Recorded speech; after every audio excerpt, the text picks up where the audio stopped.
a teologia da prosperidade pela perspectiva bíblica e o cuidado que devemos tomar com suas heresias. Meus irmãos e irmãs, a paz do Senhor Jesus. Nós vamos tomar por base a segunda carta do apóstolo Pedro, capítulo 2, versículo de número 1 ao versículo de número 3. Ligue as notificações deste canal, se inscreva, compartilhe, para que juntos possamos propagar o Evangelho. Você que lembra daquele irmão, daquela irmã que gosta de estudo bíblico, deixe o seu comentário, compartilhe sobre a teologia da prosperidade. Diz assim o texto bíblico: assim como no meio do povo surgiram falsos profetas, assim também haverá entre vocês falsos mestres, que introduzirão dissimuladamente heresias destruidoras, chegando a negar o soberano Senhor que os resgatou, trazendo sobre si mesmo repentina destruição. E muitos seguirão as suas práticas libertinas, e por causa deles o caminho da verdade será difamado. Movidos por avareza, farão de vocês comércios com palavras fictícias. Para eles, o juízo lavrado há muito tempo não tarda, e sua destruição não dorme. Queridos irmãos e irmãs, onde a verdade é negociada, o juízo de Deus permanece ativo. O perigo é interno. O apóstolo Pedro, ao escrever essa carta, ele nos alerta que o perigo é interno para a comunidade da fé. As heresias são sutis e destruidoras, porém, o juízo de Deus é certo, ainda que pareça tardar, prometendo-lhes liberdade, sendo eles mesmos servos da corrupção, segundo Pedro 2,19. Amados, o contexto da carta, o apóstolo Pedro, ele escreve esta sua segunda carta já nos seus últimos dias de seu ministério, com o objetivo de exortar a igreja a permanecer firme na firmeza da verdade, alertar contra falsos mestres que estão infiltrados no meio da comunidade, preservar a sã doutrina apostólica, para que vos lembrei das palavras anteriormente faladas pelos santos profetas e do mandamento do Senhor e Salvador Jesus Cristo, 2 Pedro 3, verso 2.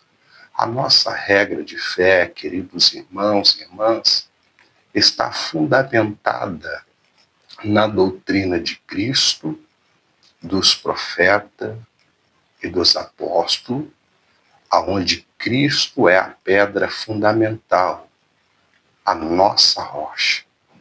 Efésios 2, versículo de número 20. Quem são os falsos mestres? O apóstolo Pedro descreve com clareza o caráter e a atuação deles. Os falsos mestres introduzem heresias destruidoras. Os falsos mestres negam o Senhor que os resgatou. Os falsos mestres usam palavras fingidas para explorar o povo. Os falsos mestres vivem dominados pela carne, a ganância e soberba. E também houve entre o povo falsos profetas, como entre vocês haverá também falsos doutores, segundo Pedro 2, verso 1. Quais são as características dos falsos mestres? Pedro é severo, porém verdadeiro. Amam o lucro injusto.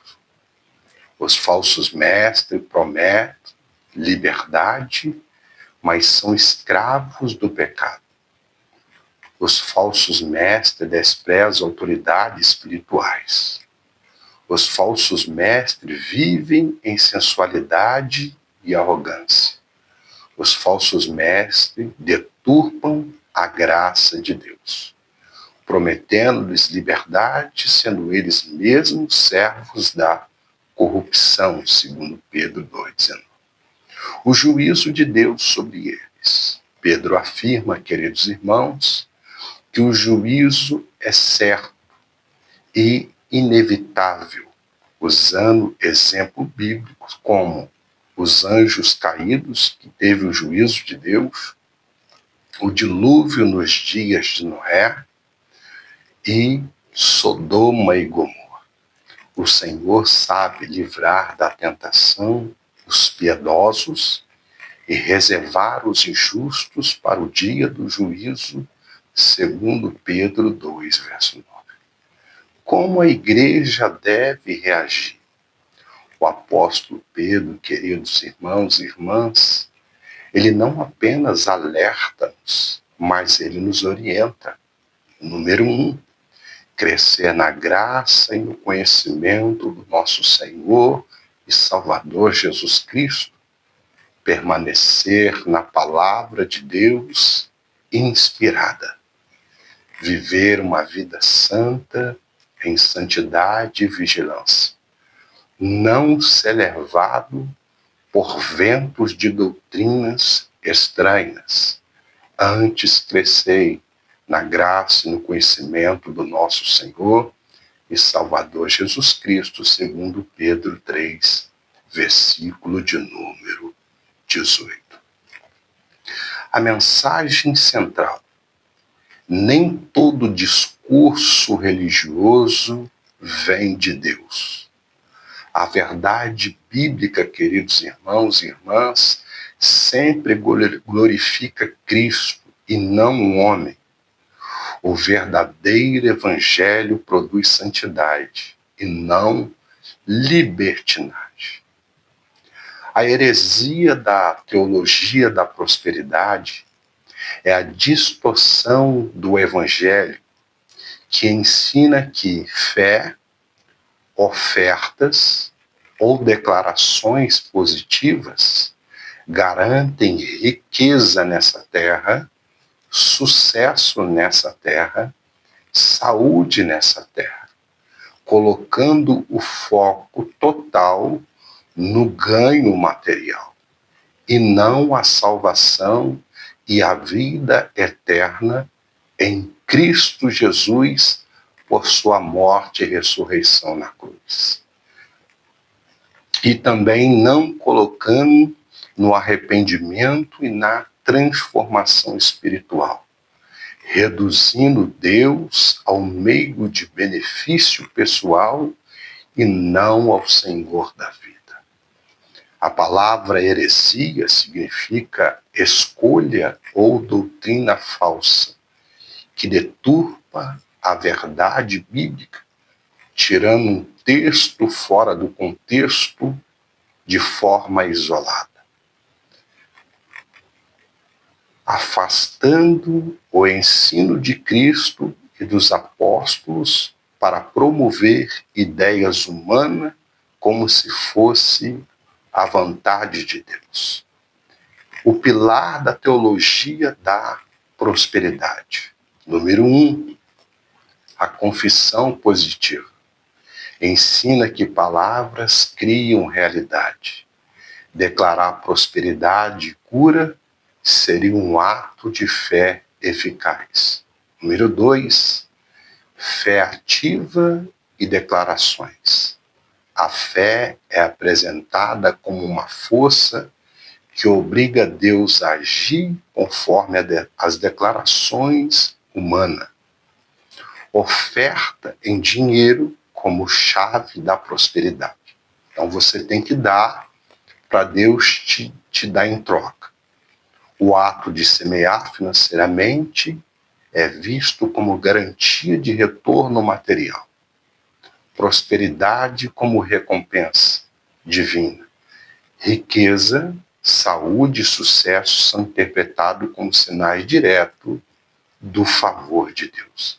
É como antigamente via no desenho animado, né?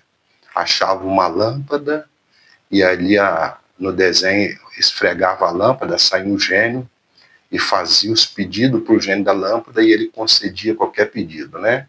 Essa teologia da prosperidade, ela trata Deus como se fosse um servidor dos homens, né? Que Deus, ele é um empregado da humanidade.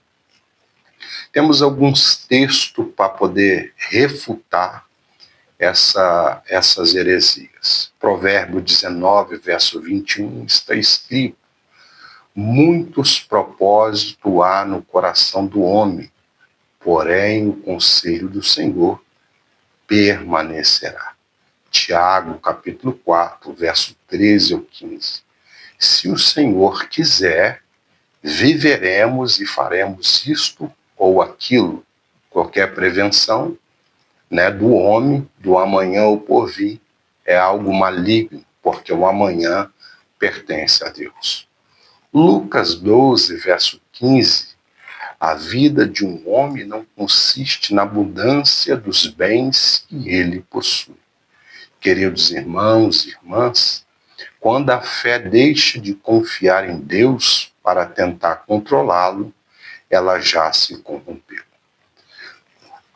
Heresias da teologia da prosperidade. Número 1. Redução de Deus ao meio para fins humanos. Deus é apresentado na teologia da prosperidade como distribuidor de bens, não como Senhor soberano. Mercantilização da fé. A relação com Deus se torna uma troca, oferta em troca de bênção. Negação do sofrimento cristão. Ignora textos que mostram dor, perseguição e escassez na vida dos servos de Deus. Culpa espiritualizada. A falta de prosperidade é atribuída à falta de fé ou de contribuição financeira. Textos que refutam isso. Atos capítulo 8, verso 20. Cuidar de tentar comprar com dinheiro o dom de Deus.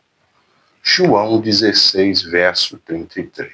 No mundo tereis aflições, disse Jesus, mas tende bom ânimo.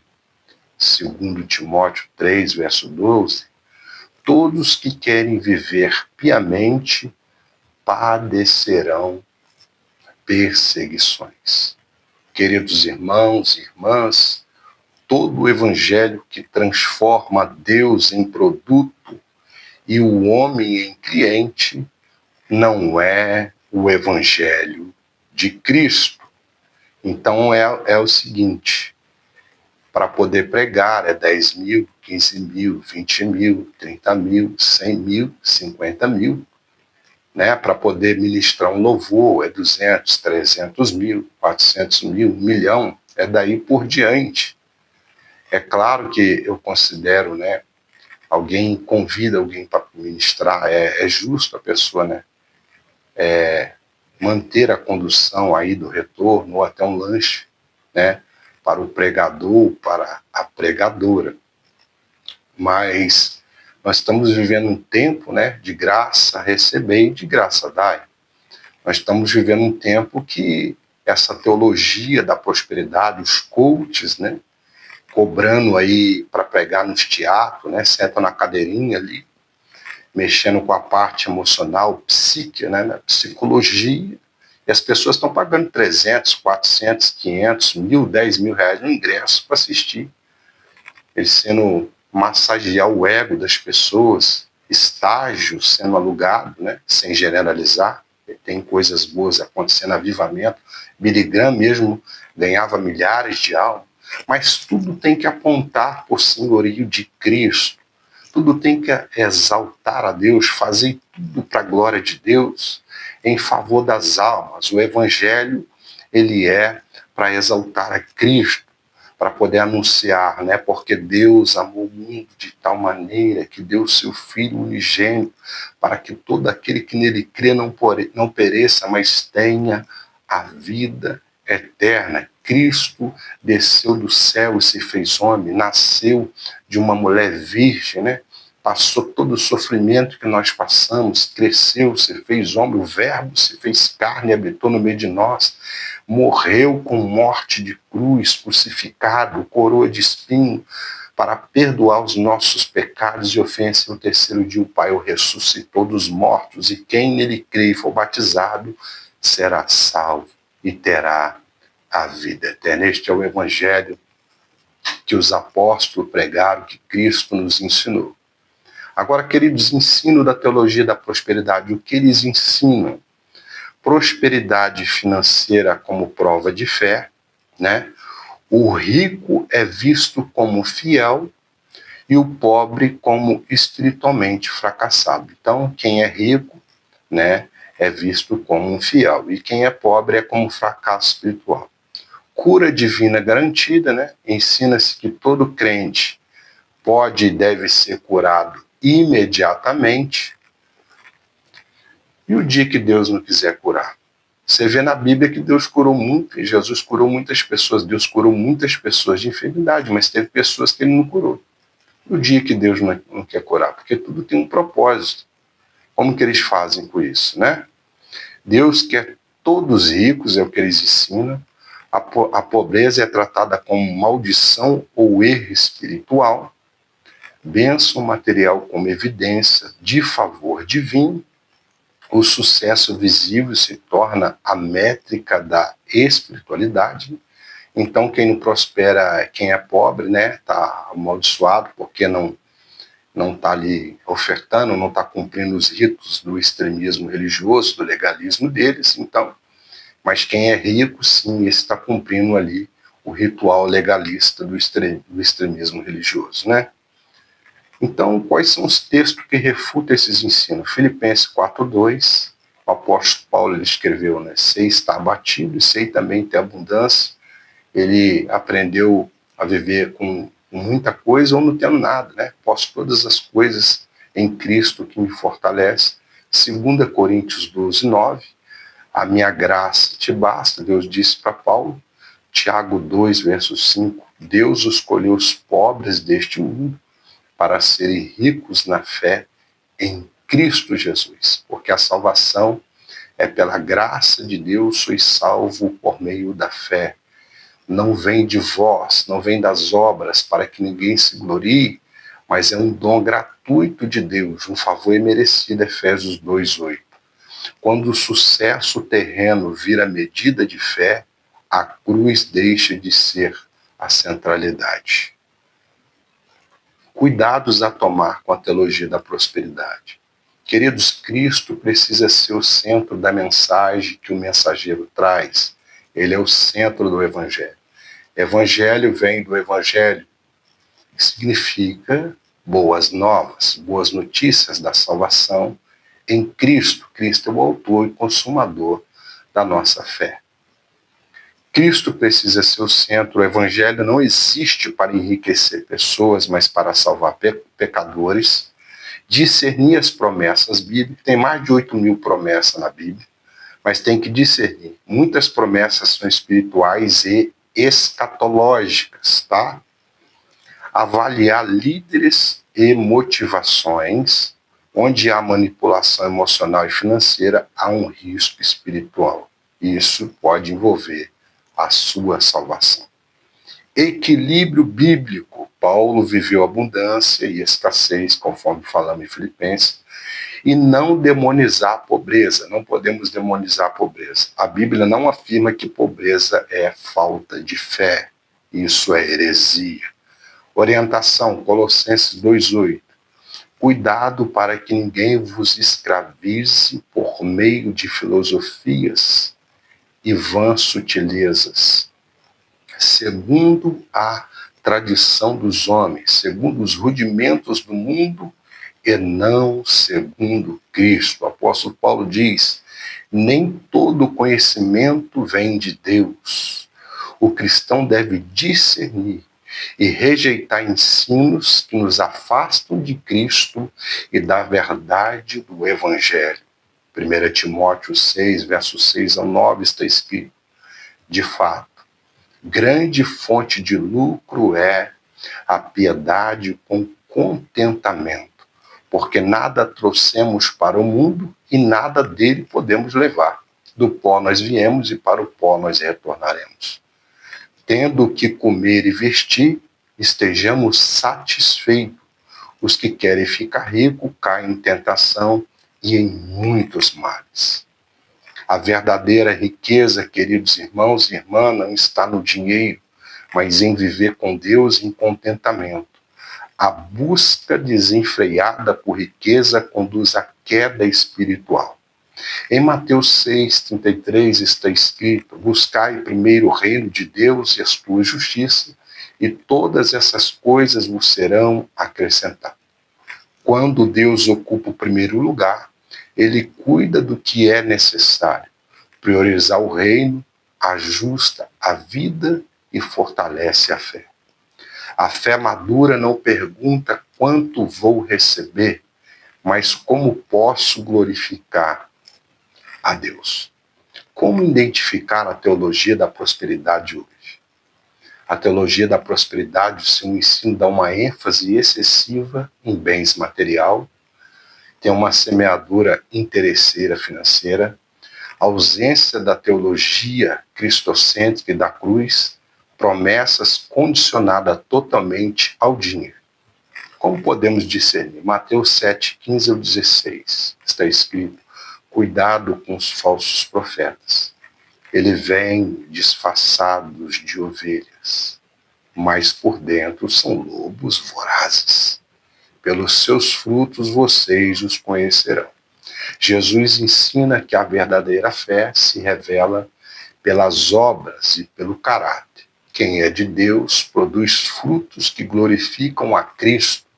A aparência religiosa não garante verdade espiritual. Gálatas, capítulo 1, versos 6 a 8. Paulo se admira que alguns estejam abandonando o verdadeiro evangelho para seguir outro, que na realidade não é evangelho. Ele afirma que qualquer pessoa ou anjo pregue outro diferente do que foi anunciado, deve ser considerado anátema. O apóstolo Paulo, queridos irmãos e irmãs, alerta que não existe outro evangelho além do que foi revelado por Cristo. Qualquer ensino que distorce a graça, acrescente exigências humanas ou retire a centralidade da cruz é falso. Os frutos revelam o mensageiro. A fidelidade ao verdadeiro evangelho revela a mensagem da soberania e da centralidade de Cristo. O discernimento, queridos irmãos e irmãs, é a marca de maturidade cristã. Onde a cruz é substituída pelo lucro, o evangelho já foi distorcido. Resumo da teologia da prosperidade. É uma doutrina que ensina que Deus deseja que todo cristão seja rico, saudável e bem-sucedido materialmente.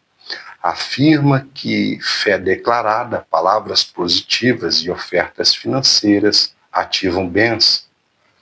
Usa textos bíblicos fora do contexto para promover sucesso e riqueza.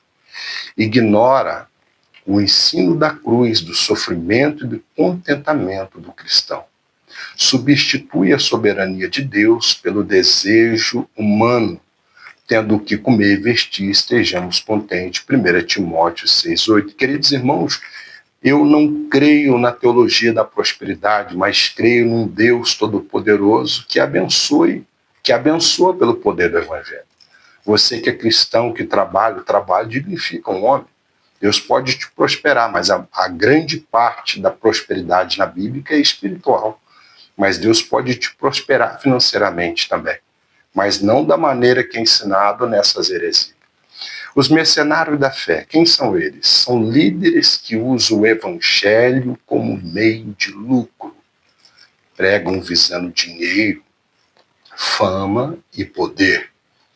Não cuidado com as ovelhas. Cuidado com os mercenários da fé, os cães gulosos e os falsos profetas. Foge quando surge dificuldade, pois não ama o rebanho. O mercenário foge porque é mercenário. João 10, verso 12, disse Jesus.